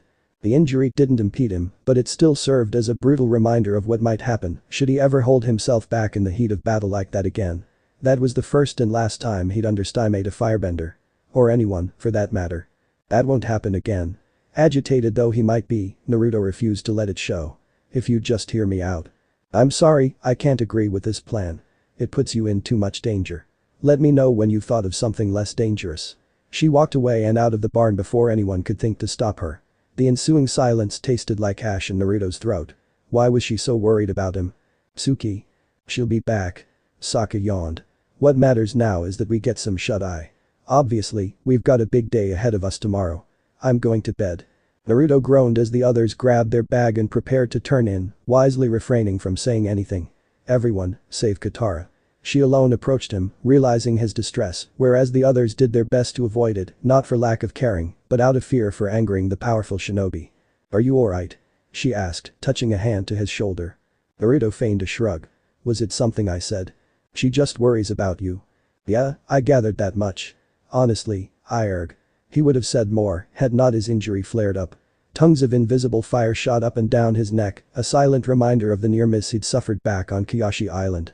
Katara saw him cringe and dipped a hand into the pouch she wore around her arm.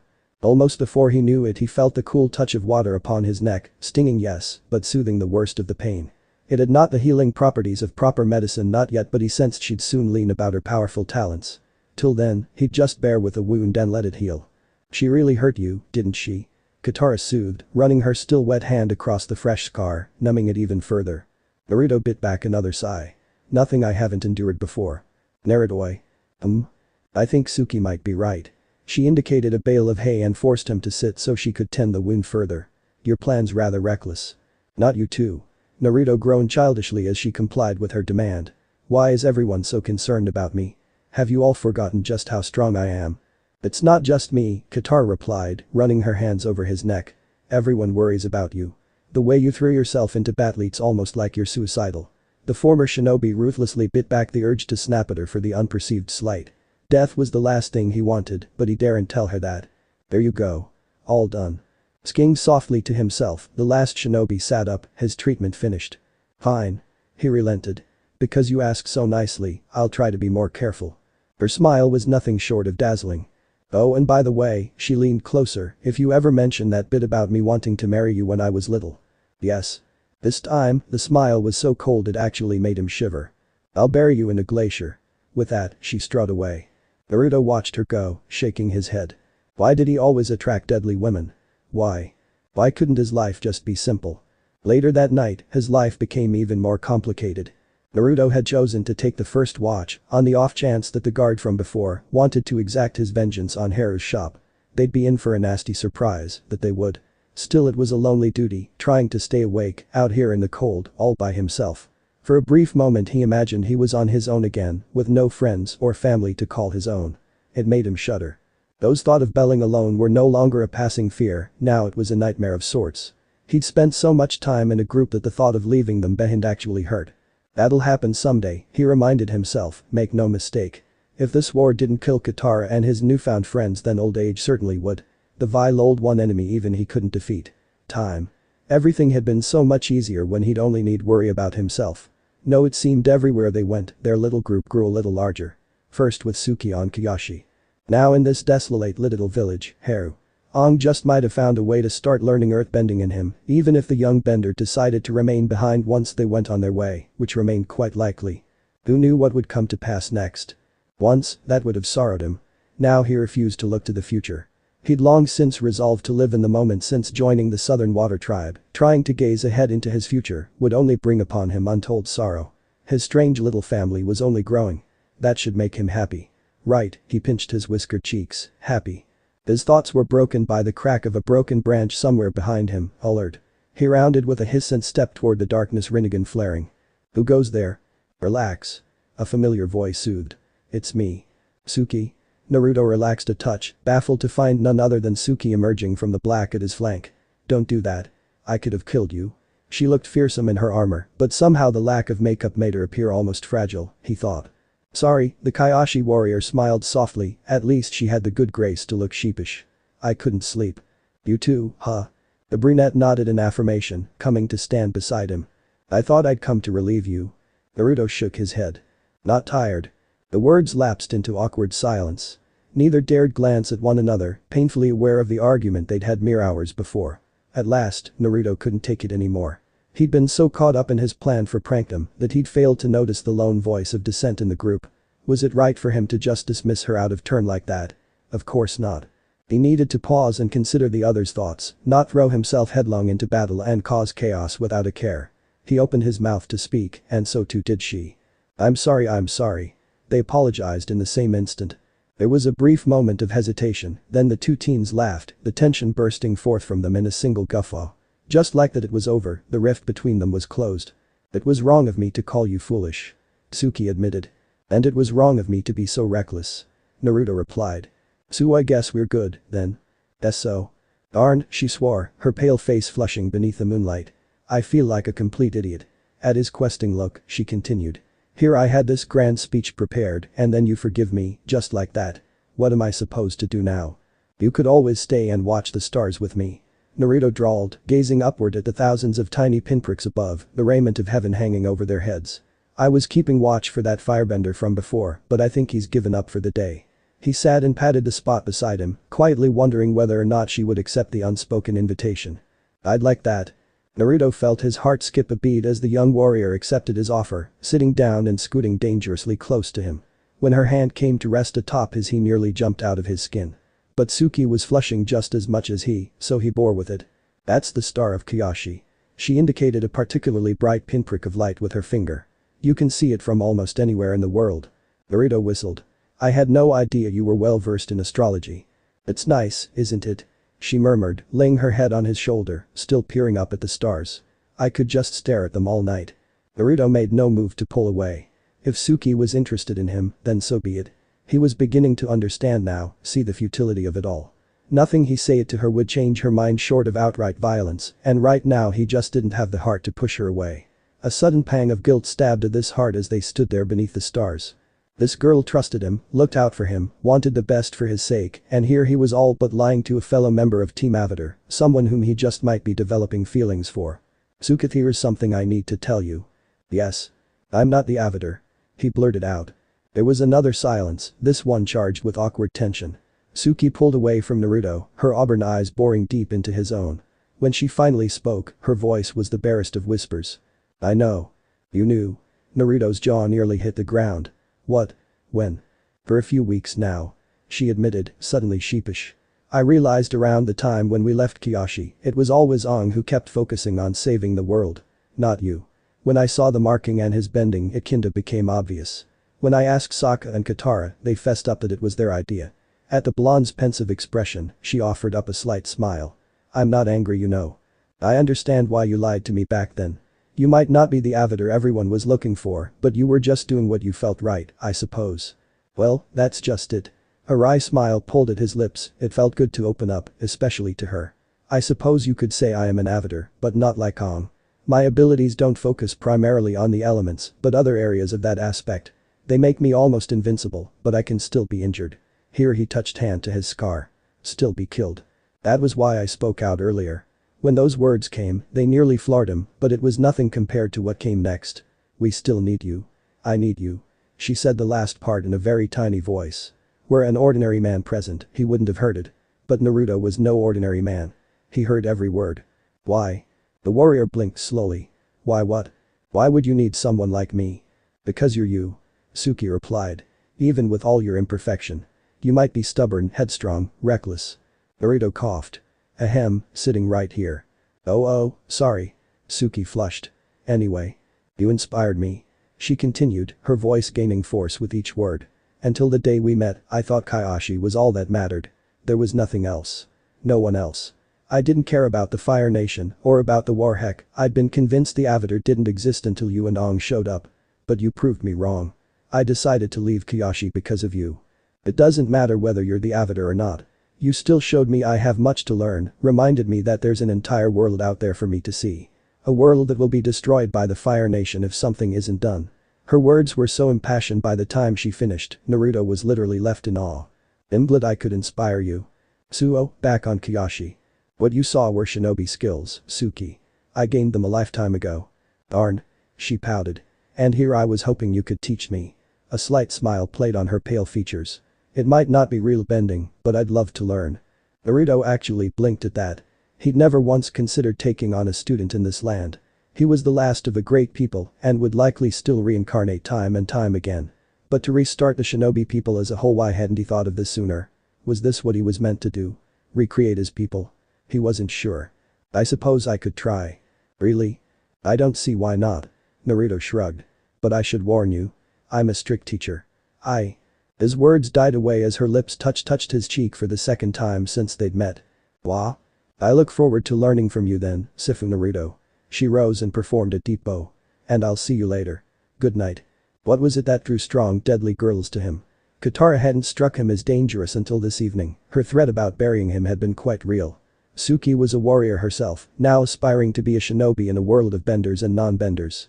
Then there had been that Hellcat from the Fire Nation. Azula. That was one hell of a fighter, there. Idly, he wondered. What was Princess Hothead up to now? Meanwhile. You should be afraid of me. Azula jumped to a sighting position in her cot on the ship with a small scream, her eyes popping open wide, sweat on her forehead, and her breath coming in small shallow gasps. A dream, she realized, willing her frantic heart to stop beating its way out of her chest. It had been just a dream. Nothing more and nothing less. The princess tried to tell to the adrenaline coursing through her veins, quietly willing her body to accept what her mind already knew to be true. It was all a dream.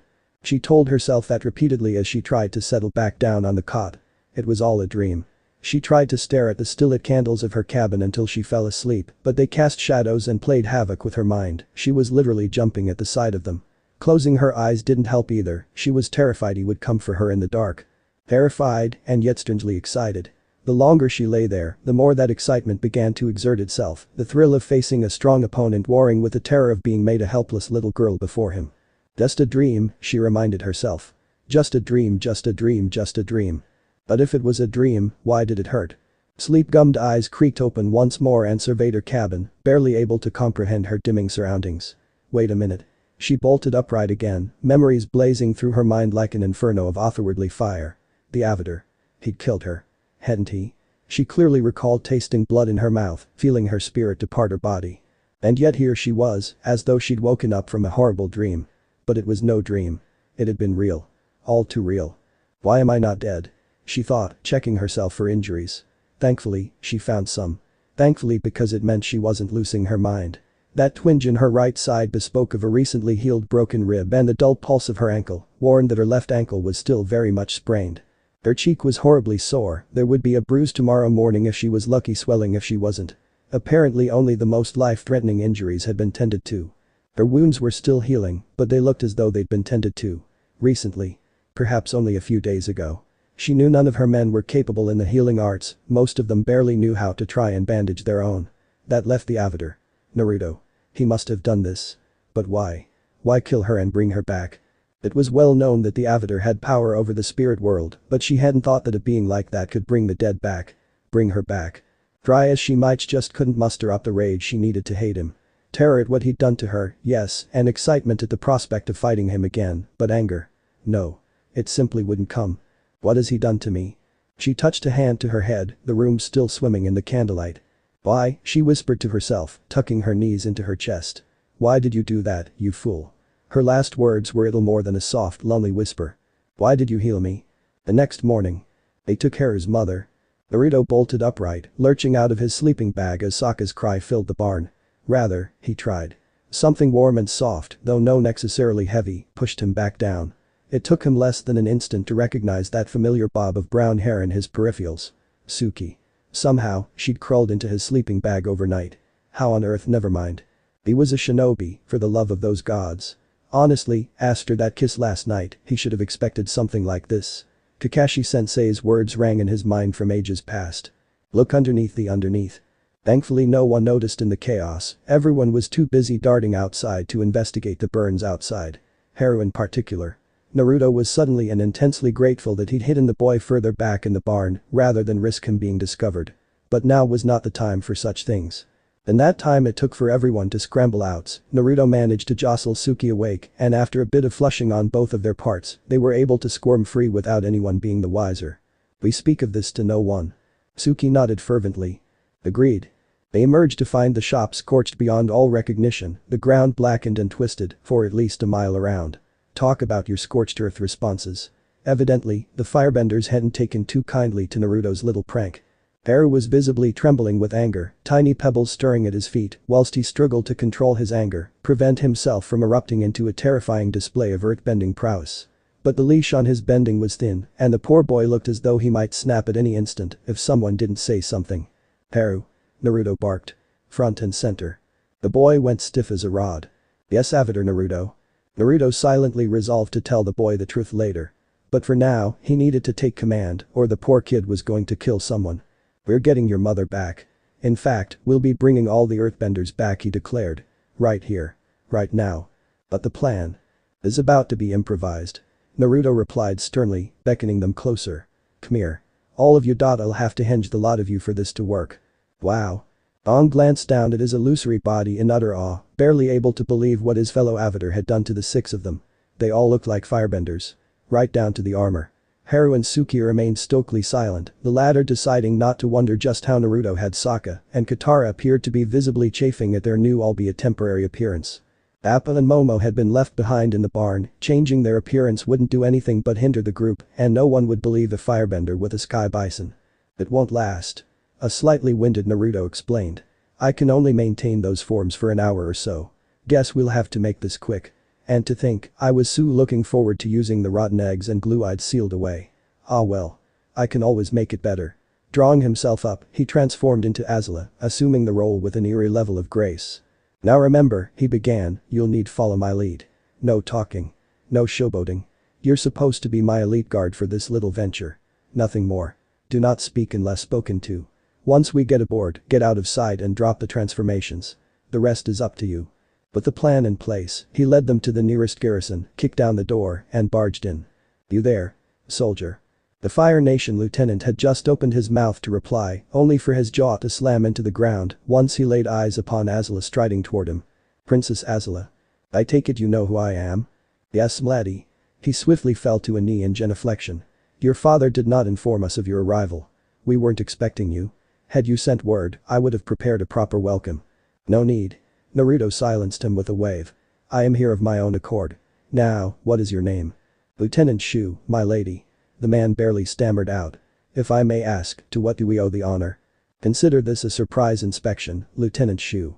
The smile Naruto generated was entirely genuine, and you're not. I'm touring the colonies, making certain everything is up to par as per my father's standards. I understand you have an offshore prison responsible for manufacturing coal, do you not? At the man's nod, the pseudo-princess continued. As I thought. Take me to this so-called prison of yours, soldier. I wish to see it for myself. Personally. Would your guards be accompanying us as well, my lady? Yes, of course we will. Naruto waved off the man's concern with the royal we he'd heard by so many arrogant nobles in his land.